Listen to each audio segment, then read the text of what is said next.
Obi a free voter region in northern region. Artisan learning. Who share votarian additional artisanal work.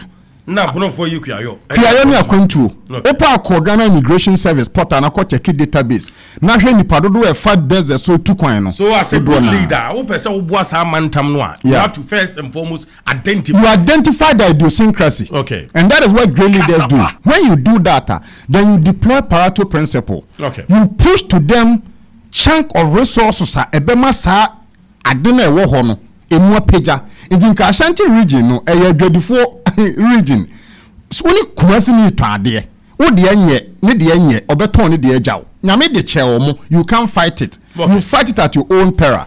Enti bunu am free no kuya na ye maame no ye de titimi papa to koko e Peterson Clark otokoko me maame di dwa osan ye kuya odom akodo banchi ni koko ni pineapple na yebi right enti in growing up na first say look ade ba ko a important for agriculture pan chemicals and fertilizer but about all the fertilizer companies ni in Temapon and Kumasi, why can't we one day have such a facility wo ye krumo bono because it bono indeed the food basket of Ghana there akade ma baby food basket na we said that in bi wo.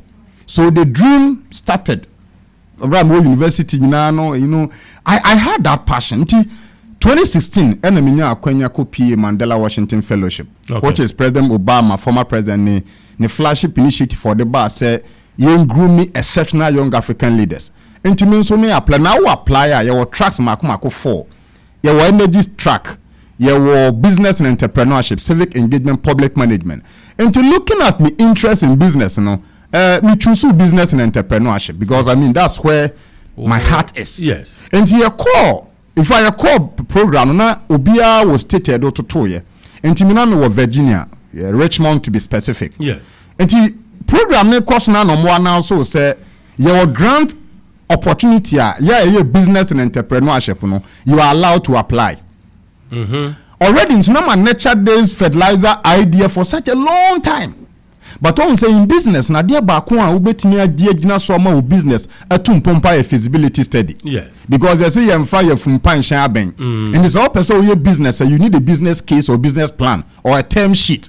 Be tro say aduma me be ye no me target market here for what are the challenges capital send and me here. Ni padodo a be to ma for you need that business case to prove a point to an potential investor. Yes. Enti me apply grant ni bi.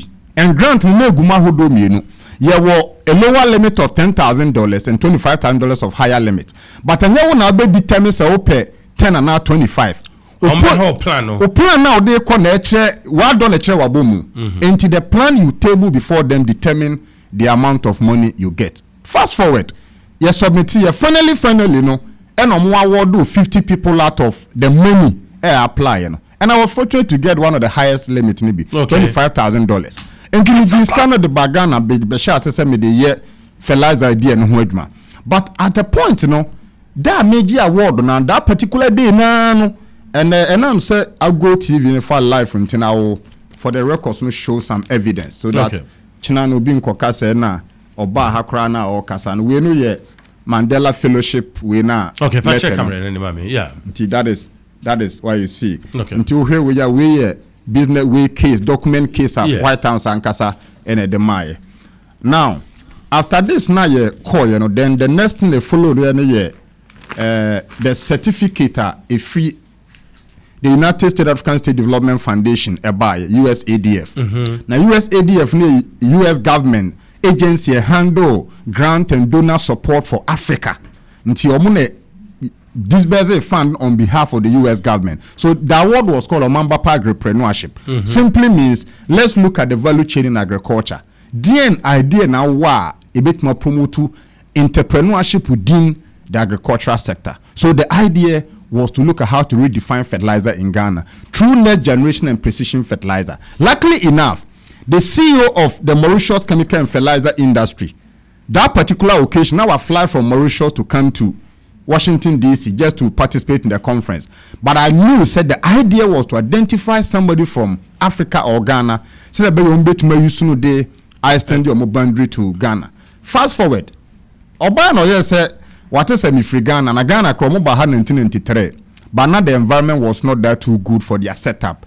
until they retreated. So when you're in TSA, my winning grant now, it's in the agricultural sector. And I'm so yes, because me interest in fertilizer. I'm so any me card ni send me email look through Ghana. Let's see how we can work together. Until that day, I'm sending an email. Yeah. Not knowing say hotel and that whole no so that. Okay. And you know Konya Tnas in share. Okay.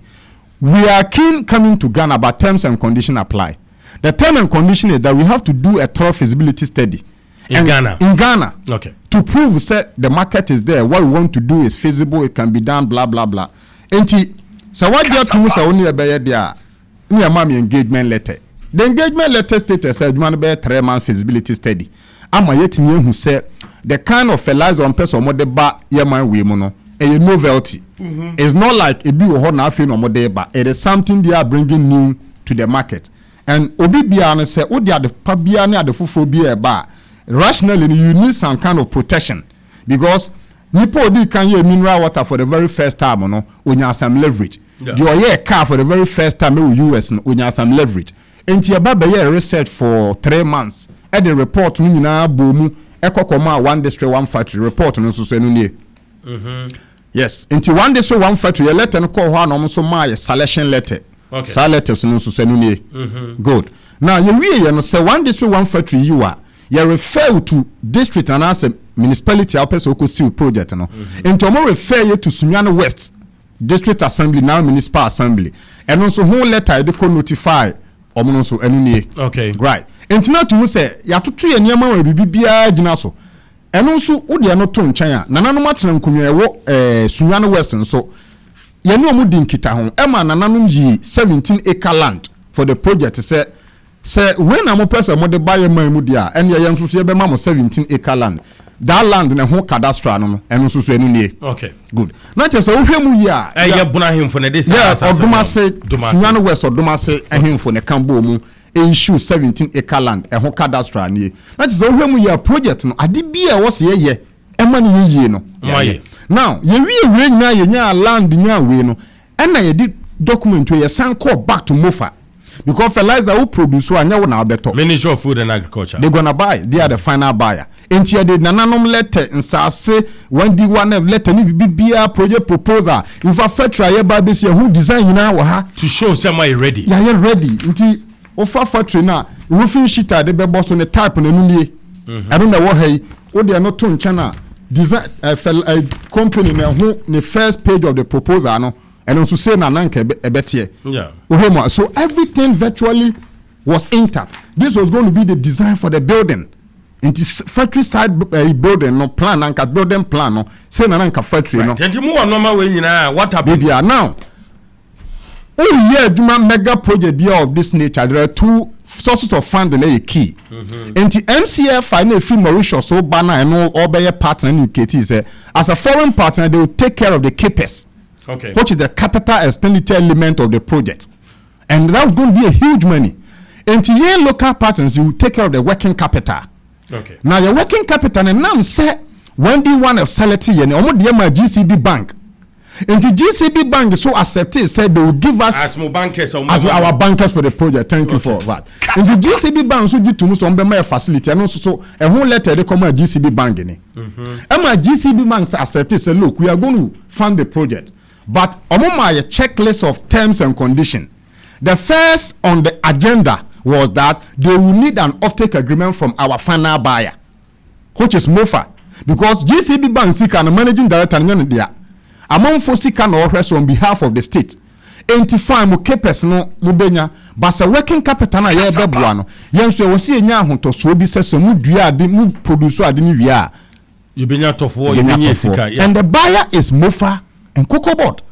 Now, a whole near the document you call, you know, and na Agric ministry no lawyer drafted the offtake agreement. And was and sign. And this was February 2018. And tonight is a share feasibility study 2017. Okay. 2 years, almost 2 years. So back and forth, ye kohana ye kohuna nanom na ye ba ye bibia agreement was a sign for when ya. Enti ye try na response mba. Enti another letter. Ye sign another proposal. This was 9 July 2018. This is February. Okay. Until February, March, April, May, June, July. Almost 6 months. na mo say another feedback in free ministry home and you sign another proposal but mo say mo prompt you mo call ho yeah me call ho dey what you told them me continue reception response ben na o mo de ma o obeti ase me ba okay and you dey another one we yem fan say we dey say me follow up and you documented enti we e be kan akọ and this is February dey na call nyaya ama July nso dey ni enti July ni mo na minister na accept so ni e be hia ye kra foreign partners no e mo free Mauritius o maba for mo ba wie ye na ye court na setena koye meeting na the position of the minister and say Ghana buying by BC Ghana Fertilizer Industry Limited. I'm quoting him. Dr. Akoto. Dr. Akoto Afriye, Dr. Akoto Afriye. Also right. The statement of making that day, it was a meeting and he can't deny it.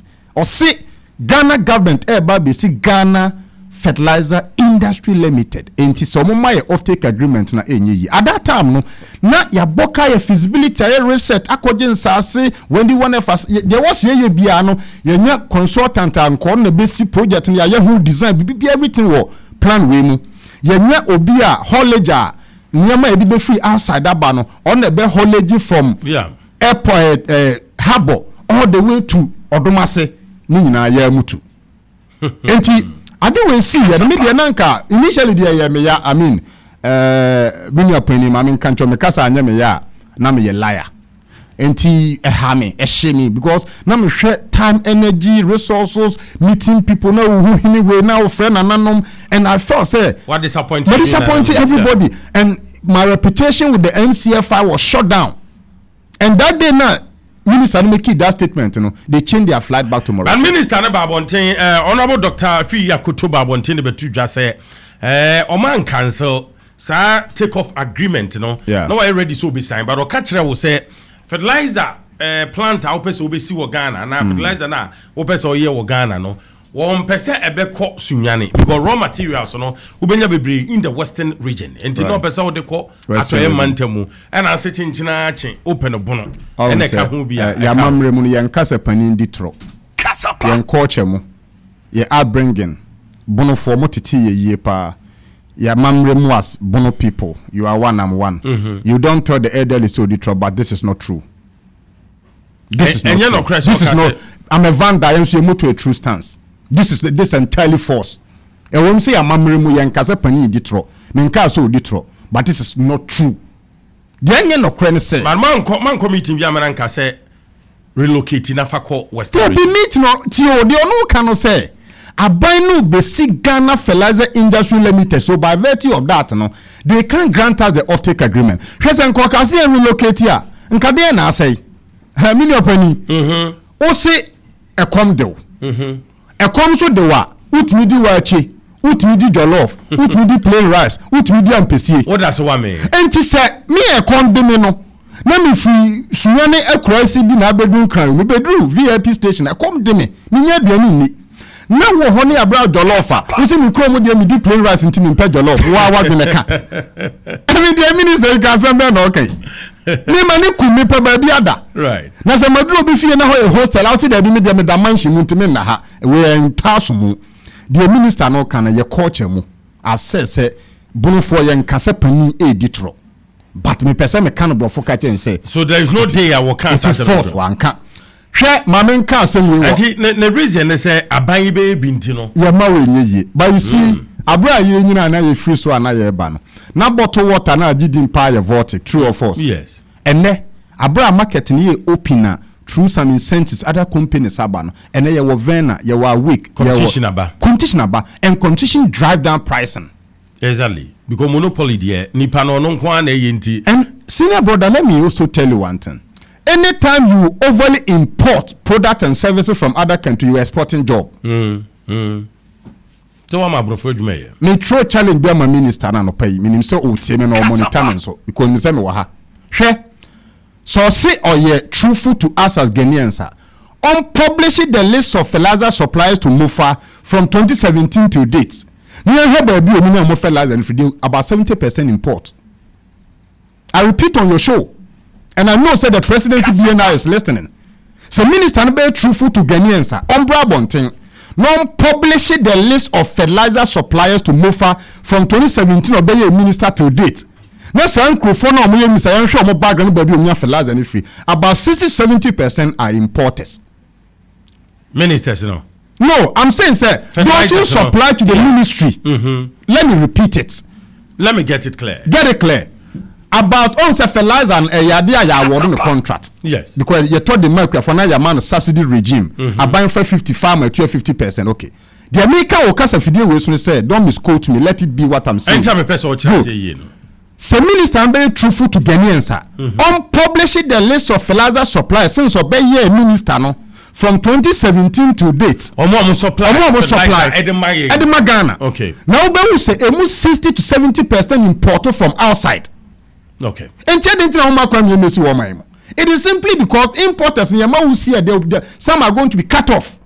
That is the reason they should stop giving some excuses to enter some media mechanical true stand no cray back contemporary dorsum. Vandals yes say son crash or mammy and we are on fan. No credit away. No credit.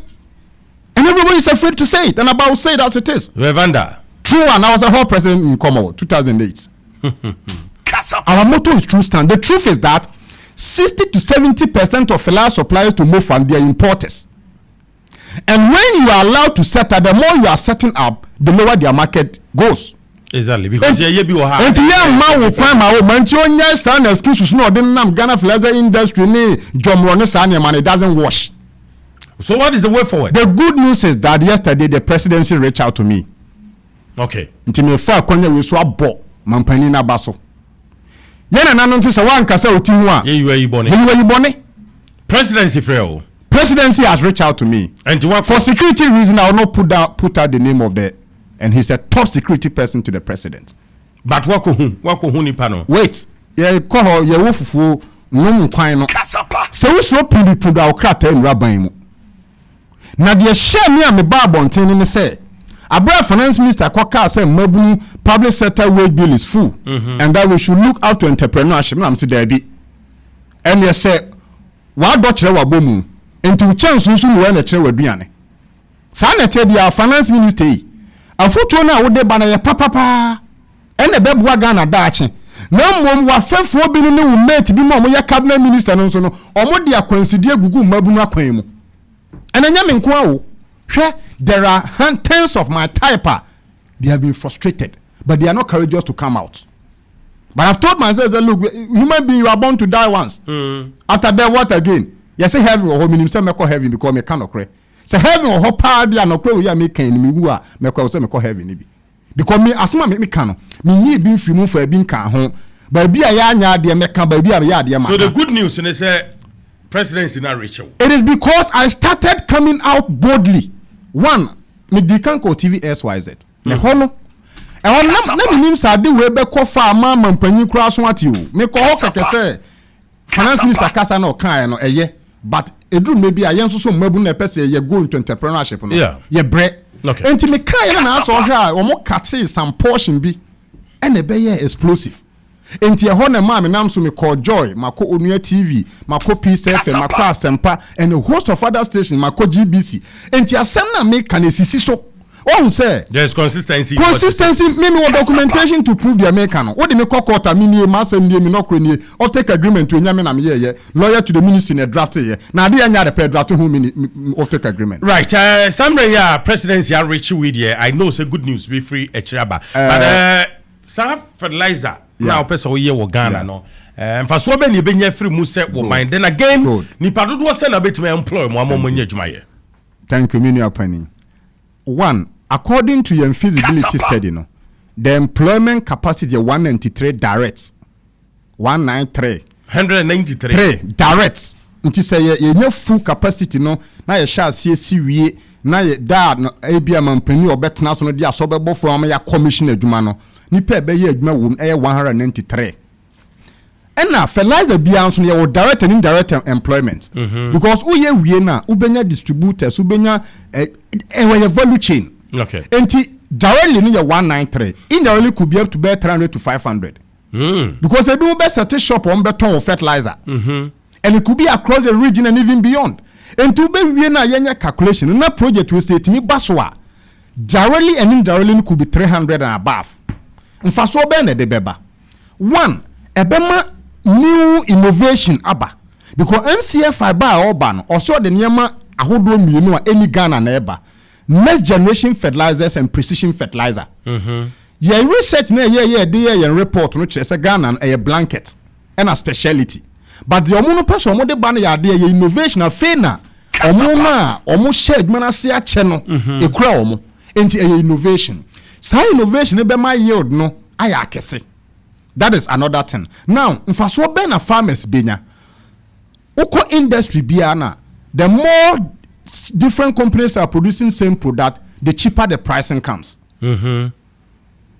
Enti ene otu wania first ana mobile phone no ba first no. Na mobile phone boy din. I secret. Bibi I say u ma me kra ma unkita ne die. Fantastic. But ene akraketo JHS create me kodo pa status no wato mobile phone but say yen kai yetima bra na mobile phone so ba na enye common how much was the pricing, what was the formula? Until the more government allows more people to set in to produce, one, competition will come, quality will come, pricing will drive down.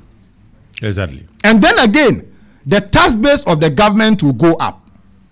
But be a project in a person de kono Sunyani West na admiti to be any hole uko Sunyani West, let me say it on your show. We mablu 10 emu 8 ni adwuma. So picking mablu 10 emu 8 are unemployed. Meanwhile, the MP is the Minister for Employment. Ignatius Bafo. Yes, he's the Minister for Employment. But go and look at his backyard. Adia why ye children will be a swimming pool asa. But people need beyond that. Will be a swimming pool. I'll call a chumasi kroma swimming pool na webi. People need job, not swimming pools. Minister no. Dia watimi aye Ignatius Bafo. Sunyani West so kwa aduma wa be a titro wa Sunyani West. I'm speaking authoritatively. Sunyani West. Swimming pool so munya da omu ko dware. I saw omu dware mbobol wi ana omadware. Hey. Ko Sunyani West macho ba bi e wo say hey. Woni me kasa wi afre Sunyani West mo bi nko twuma sikro no ntwa fan send video. Wa kwa swimming pool sa manfo. E wo hunting man panity emi they should track it and see if I'm lying. Me cast man in Detroit. Ignatius Bafo wa. Me see Sunyani West asase so. Aduma wa bia obeka se we na wa bie na swimming pool twuma sikrom ho na wo. Why park na swimming pool? Meanwhile, ban we so ye astrotef. Enti mo bobo wi am ko dware. No ma ko dware. E wo ho. Opa, oni me kasa wi am na wo to nchia. Wo be bete ne. So woni Sunyani West. Odo me ya bunu ni ntimi nim. Fre obi say honorable boy na o person no e fertilizer no betena ha. No si Sunyani West adwuma titru a mo empinatimi dia call ye swimming pool ne park me bo a mo ko twuma sikro mo ko twa na mo fan sendo. Se ukotwa wie na me bo am frɛ me ma me makasa fidie we so bio. Asemnesi. Right, but the youth need beyond swimming pool. We are watching some fertilizer. No, who Ignatius Bafo. Me man letter in email or hama min intro. Me tumra na matres you. Ghana hama who office I am for letter uncle. We minister of Agric Nankasa and letter back on the deputy letter back. Letters be prepared. Yes. Where when B1F national coordinator and a letter ni.